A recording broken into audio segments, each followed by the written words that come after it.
Kyle, we are on the final day of competition. But throughout your years, what does this feel like? It doesn't feel like a normal CrossFit Games. I think the definition of normal went out the window a long time ago. And you try and go on, you try and do your thing, and these girls and guys, they're professionals. It is a professional sport, and they're facing, such things. It's tough for everybody. With your experience, you work in law enforcement. Unfortunately for you, this isn't something that is unique to what you've seen with your career. Kind of taking a step back and just going through the weekend and the emotions, what has it been like for you and Emily as a competitor, and just the experiences from other people? That's, everybody grieves in their own way, everybody deals with tragedy in their own way, and everybody has different kinds of emotions. They'll have peaks, they'll have troughs, they'll have good times, bad times. They'll deal with it by laughing, crying, smiling, surrounding themselves with friends. Whatever they do, it's not right or wrong, and no one is to judge, in my opinion, and my opinion's worth nothing, but no one should judge one another how they behave and how they act and stuff, because how I react to something compared to how someone else reacts to something. Unfortunately, in my current role, and Emily as well as a medical radiologist, she's around that kind of stuff all the time. I'm around that kind of stuff all the time. So you don't become numb to it. That's not it. Is what you do is, and I think the only comparison I can draw with it is, it's like the first time you go into CrossFit, you've never done something before. That's a challenge. I've got to deal with it. And please understand, I'm not drawing a parallel between doing a movement to doing a tragedy, but you become able to deal with situations. And the big thing I said to Emily the other day is, I said, right, we need to label the emotion you're feeling right now. And as soon as you start labeling something, you can start to accept it and then dealing with that. So obviously the grievance period is, hearing about it, accepting about it. Now we have to do something about it.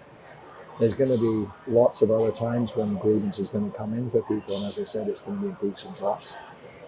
But the dealing with it, that's a very long, arduous process.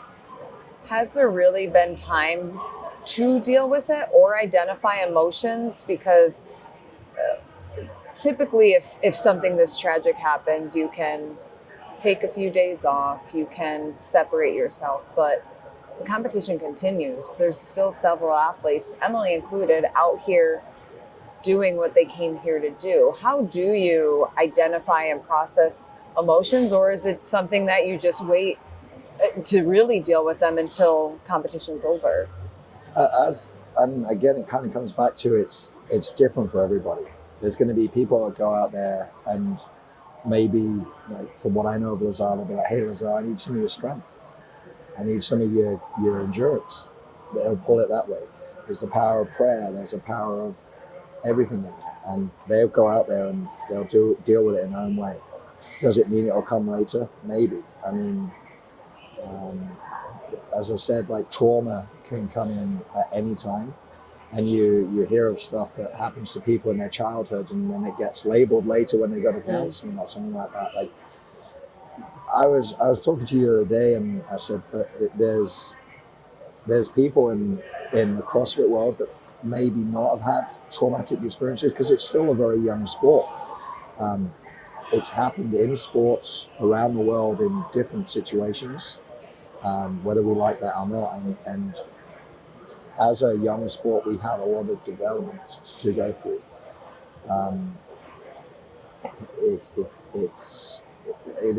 It's unfortunately life, and I don't want to be nullifying that by any means, but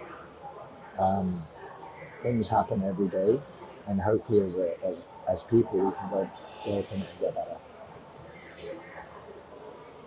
Because of your unique role working in law enforcement, you, as we mentioned, these are situations not exactly the same, but you've seen similar instances, and I think you serve as somebody who can take that step back and really see everything that has happened.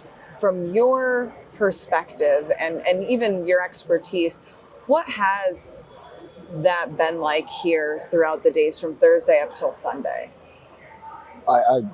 Expertise is a very strong word. I don't have that. I've been in law enforcement one time, experienced a lot of tragedy. I've had to tell people that, I'm sorry to say your loved ones have passed.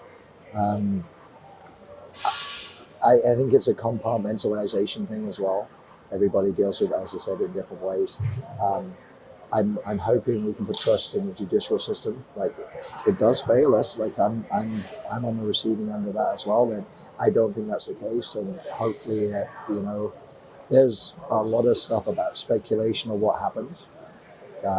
We trust that the right process is going to go ahead, and not to be morbid, but an autopsy will hopefully give us the right results. There's people who are going to say this happened, that happened, I saw this happen. We don't know. It's as simple as that. We don't know. And I think it's only fair that we let the real take its course and in time then move from there.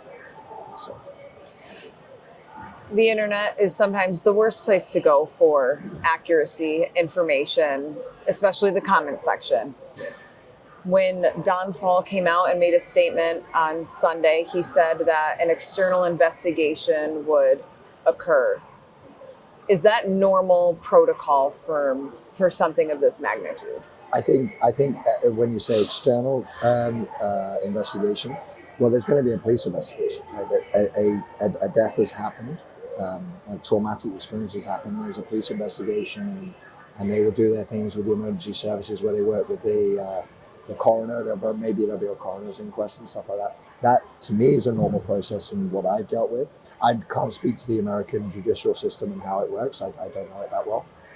Around the world, and my father was a coroner's officer, so again, I can draw from experiences there, and then Emily working in the medical field and speak to medical professionals and all that kind of thing. To me, that would seem normal. And then afterwards, as I said,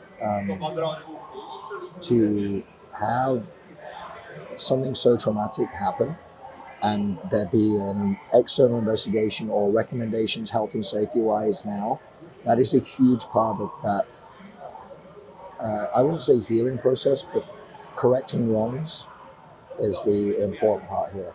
And I had someone, I cannot claim this the other day, and as I said, I knew Lazar very minimally, but what I did know him, a fantastic guy. Maybe his parting gifts may be the biggest impact he'll ever have on CrossFit, and in a positive way. And that speaks volumes in itself. What kind of change do you think will come of this? Hopefully a positive one. But, we can look at all tragic instances. The Boston Marathon in England, there was the Hillsborough burning of a stadium. Like, all those horrific instances, we take it and we learn from it as best we can. We've had, as a species, as humans, we've had horrific instances throughout the world. I can name up hundreds of instances. Have we got better from them? Yeah. Have we made more mistakes as humans? Absolutely. We keep developing. And hopefully, as I said, as a young sport as we are, safety implications and measurements come in place for the better for everybody. Puts everybody in a better place. Knowing that we still have one more event for individuals, yeah. What has been your biggest takeaway just from experiencing this specific CrossFit Games?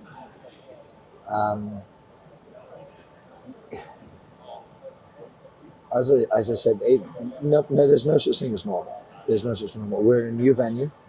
There's new athletes. There's rookies here. There's people that have been here. There's people that have trained, returned, like Tia's come back. There's